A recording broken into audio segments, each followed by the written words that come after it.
Bonjour, Arnaud Godnèche, donc chirurgien orthopédiste avec une pratique exclusive de la chirurgie de l'épaule à Lyon, dans une activité purement libérale aujourd'hui au centre Santi, fondé par Gilles Walch et Pierre Chambaille il y a maintenant plus de 15 ans. Alors, le double rang, pourquoi? Je ne le réalise pas pour toutes mes réparations de la coiffe. Il faut que la réparation, que la rupture soit telle que le double rang soit adapté et permette une réduction et une réinsertion dans les meilleures conditions. 1, anatomique. 2, sans tension excessive. 3, avec une bonne couverture de la zone d'insertion. Et je fais ça donc pour des réparations qui sont sans tension excessive, réductible, après avoir bien compris ma lésion et testé la réductibilité et la réparation possible. Nous allons voir les principes d'une réparation du supraépineux en double rang. Il s'agit d'une épaule gauche. Le premier temps est endo-articulaire et j'utilise une voie d'abord qui passe à travers la rupture, ce qui paraît beaucoup plus logique que passer par l'intervalle. Un premier débridement, puis ensuite, après cette exploration, le scope est mis par voie toujours postérieure dans l'espace sous-acromial.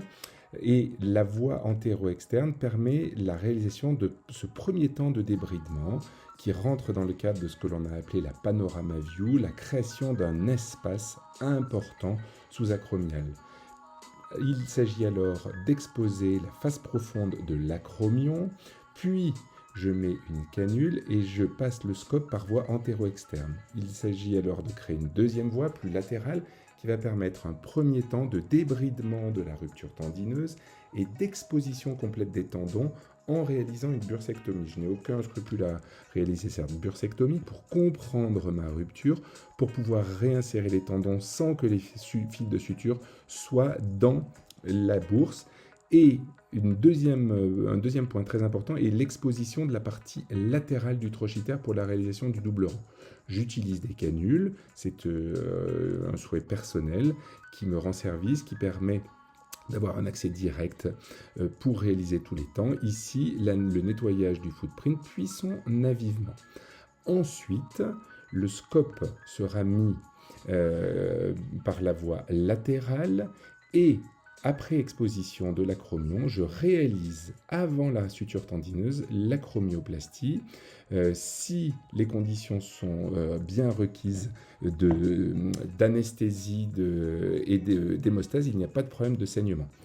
La réalisation d'une petite voie d'abord au ras de l'acromion pour la mise en place de la première ancre antérieure, proche du cartilage, proche de la gouttière du biceps, et à chaque fois le management des différentes sutures pour avoir le moins de sutures possible dans l'espace de travail. Par la voie antérieure, avec une pince de type cleaver, réalisation d'une ténodèse par un lasso appuyé, une première loupe, et avec le même brin, après avoir exclu l'autre brin, réalisation d'une deuxième loupe en passant cette fois autour du tendon, entre le tendon et l'émergence du fil, pour réaliser une deuxième loupe. Cette technique a été décrite initialement par Christophe Ledu, nous l'avons ensuite publiée dans Arthroscopie technique, et nous voyons ensuite, après la ténotomie du long biceps, la réalisation de cette ténodèse, en sachant qu'il faut prendre comme brin tracteur, là vous voyez la ténotomie du tendon, puis ensuite la réalisation de la ténodèse, et il faut prendre le fil qui sort de l'encre, parce que si vous voyez que si l'on tire sur le fil qui est passé dans le tendon, on exclut le tendon. Pour le réduire, il faut que le brin tracteur soit celui qui sort de l'encre, qui n'est pas passé dans le tendon. Ensuite, on réalise une petite régularisation du moignon tendineux. Puis ensuite, réalisation au bord antérieur du supraépineux, d'un matresse suture avec deux brins de cette première encre. Personnellement, je noue les fils du premier rang. Mise en place ensuite d'une deuxième encre, plus postérieure, toujours au ras du cartilage, qui va permettre la réalisation d'un matresse suture plus postérieure. Pour moi, cette taille de rupture est la taille limite pour réaliser une bridge suture, car il faut un espace entre les deux matresses sutures pour éviter, je pense, toute nécrose tendineuse. J'utilise d'autres techniques si la rupture est plus petite. Réalisation des nœuds au premier rang, un nœud par ancre, puis ensuite exclusion des fils, toujours travailler avec uniquement un ou deux brins par canule pour éviter de s'emmêler les fils. Là, les 2 brins du premier rang sont réalisés, on va passer au deuxième rang. Après une exposition, vous voyez qu'on a une bonne visualisation de la partie basse du trochiter. Il faut toujours mettre le deuxième rang suffisamment bas, au moins 2 à 3 cm par rapport au sommet du trochiter, pour éviter les expulsions d'encre de deuxième rang. On utilise un système en pont croisé classique. Toujours se mettre face à l'endroit devant lequel on doit travailler. Le scope est alors par voie latérale. La deuxième encre est plus antérieure. L'utilisation de façon croisée des 2 fils. Et pas de tension excessive sur ce deuxième rang. Le but est uniquement d'appliquer le tendon. Ça, c'est très important. Je pense qu'il ne faut pas stranguler le tendon. Et nous allons voir le résultat final par la voie antéro-externe avec un tendon appliqué de façon anatomique, l'acromioplastie avec un acromion plat, la ténodèse a été réalisée sous-jacente. Pour ce qui est de la réparation de la coiffe en double rang, on va parler de 2-3 points techniques. Chose importante, je n'ai pas de réparation unique, identique, adaptée à toutes les réparations de la coiffe. J'essaye d'adapter ma technique à la lésion pour avoir à chaque fois une réparation la plus anatomique possible avec le moins de tension possible sur les tendons. Quand cela se prête à la lésion, quand le tendon est bien réductible, qu'on peut bien pouvoir couvrir le footprint, alors oui, pour des réparations du supraépineux, plus ou moins étendues à l'infraépineux, je fais du double rang et des techniques en suture bridge. Pour cela, ça nécessite une très bonne exposition.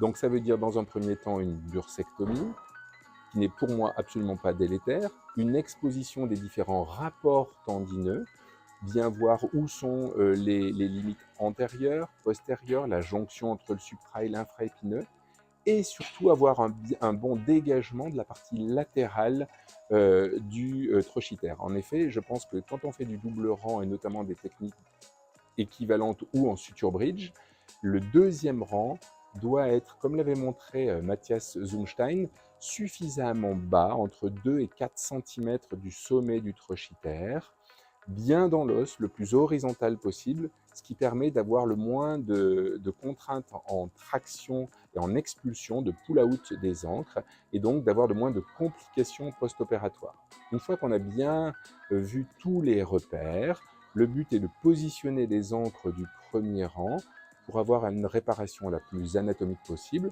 Ça veut dire le bord antérieur du supraépineux au bord antérieur du trochiter, proche de la gouttière, proche du cartilage. La deuxième ancre est plus latérale, et j'essaye de toujours faire attention, comme dans une fracture, pour avoir une réparation la plus anatomique possible, que les fils que je vais passer de mes 2 ancres soient à égale distance dans le tendon, aux distances entre les ancres sur le footprint, pour avoir une réparation la plus harmonieuse possible.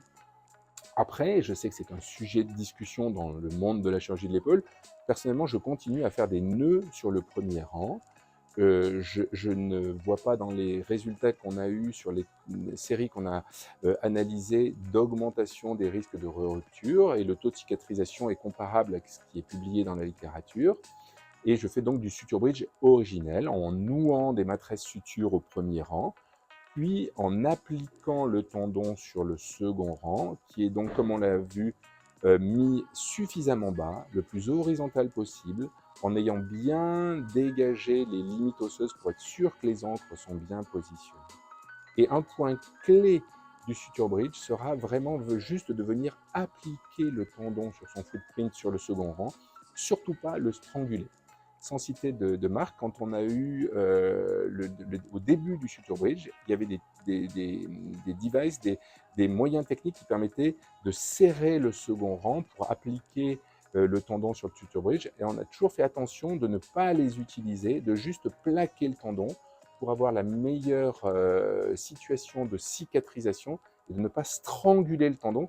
Et ça, je pense pour le coup que c'est un risque de re-rupture et de ces re-ruptures au premier rang. De la même façon, je n'utilise pas de suture bridge quand je n'ai pas un footprint suffisamment large pour avoir un écart suffisant d'au moins 1 à 2 cm entre mes 2 ancres pour justement au niveau du tendon avoir encore des zones de tendon sans suture qui vont permettre une bonne vascularisation du tendon. Voilà, donc les points clés pour moi, c'est une bonne exposition du tendon, une bonne exposition des repères osseux, notamment la face latérale du trochiter, pour mettre les ancres suffisamment basses et horizontales pour éviter les contraintes d'arrachement, et d'éviter de stranguler le tendon sur sa réparation, de l'appliquer avec des nœuds au premier rang, une fixation au second rang, un montage stable qui, dans notre cas, va permettre une rééducation immédiate sous couvert d'une protection.